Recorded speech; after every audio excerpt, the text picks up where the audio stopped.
Hello and welcome back to the Prado Museum for another of our weekly sessions in English here just a few minutes before the museum opens. Thank you to the American Friends of the Prado Museum and all of our members for making programs like this possible. Now, I'm sure that you know already that the Prado has an amazing collection of paintings by Titian, and here we can experience his unique, his mature style. But today we're going to have a look at a painting by a younger Titian, a Titian that was fascinated with the idea of reproducing, of reviving, of rescuing the spirit of the classical world. And today we're going to be looking at this painting, The Worship of Venus, which is part of an incredibly interesting commission, really, that includes another painting that we have right next to it here, the Andrians, and also a third painting, which is in the National Gallery in London, of Bacchus and Ariadne. So we'll have to come back another day to have a closer look at this painting of the Andrians, and today we're going to focus on the worship of Venus.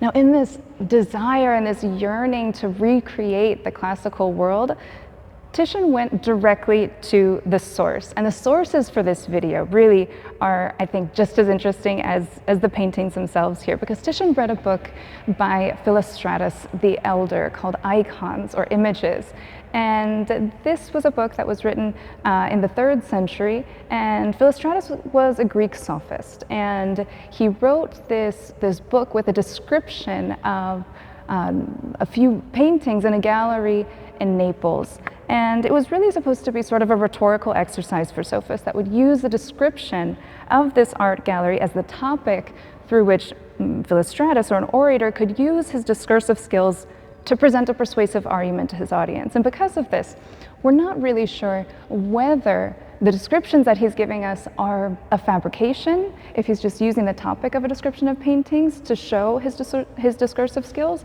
or maybe an embellishment of paintings that he saw, but maybe they're descriptions of lost paintings from antiquity. And Titian went directly to this source to produce this composition of the worship of Venus. So today's going to be a little bit different because I'm going to try and give you a little bit of this experience of an ekphrastic text, of ekphrasis, of this vivid literary description of an artistic work.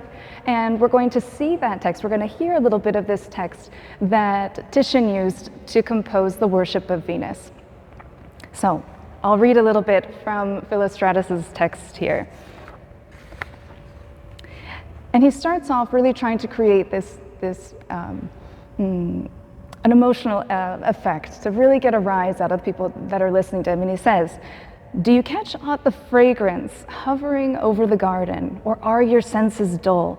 Listen carefully, for along with my description of the garden, the fragrance of the apples will also come to you." So you can tell how Philostratus is really trying to reach his audience. And as I continue to read, I think you'll notice all of these little details that Titian has included. It's really, really amazing. He says, "See, cupids are gathering apples, and if there are many of them, if there are many cupids, do not be surprised, for they are the children of the Nymphs and govern all mortal kind.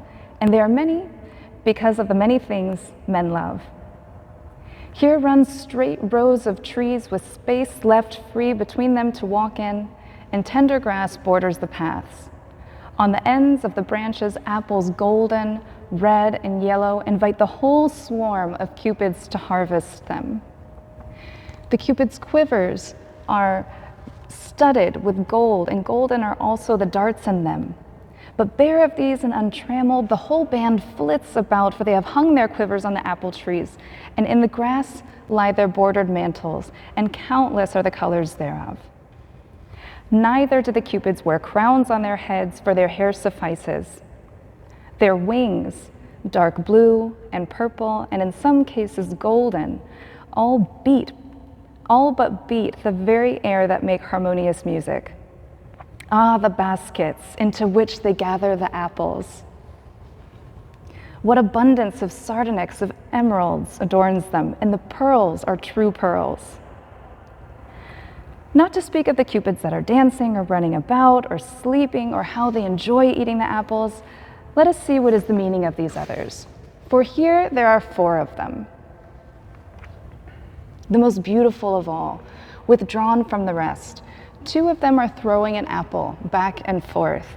The second the second pair are engaged in archery, one shooting at his companion and the latter shooting back. Nor is there any trace of hostility in their faces. Rather, they offer their breasts to one another in order that the missiles may pierce them there, no doubt. It is a beautiful riddle.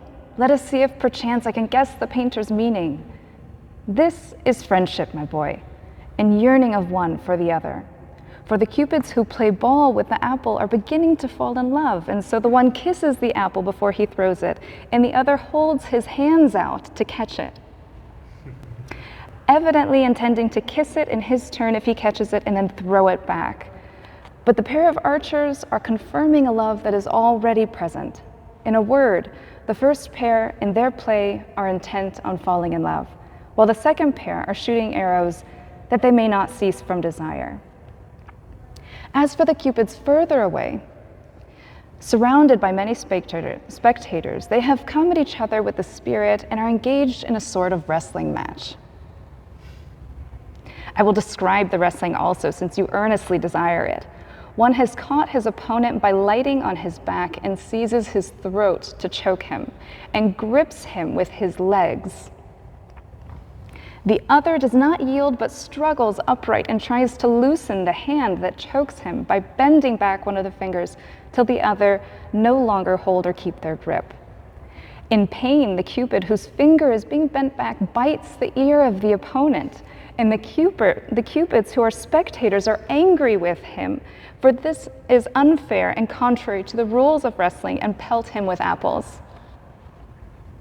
Well, I could continue reading. This is just about half of the description by Philostratus, and you can see how true Titian was to reproducing this idea, or to the idea of hoping that he could reproduce a lost painting from antiquity. So hopefully you've enjoyed having a closer look at this painting and understanding this really close relationship between artistic description of a story and literary description of a story, and Titian's fascination with the classical world. So thank you for joining me, and we'll see you again next week for more videos in English.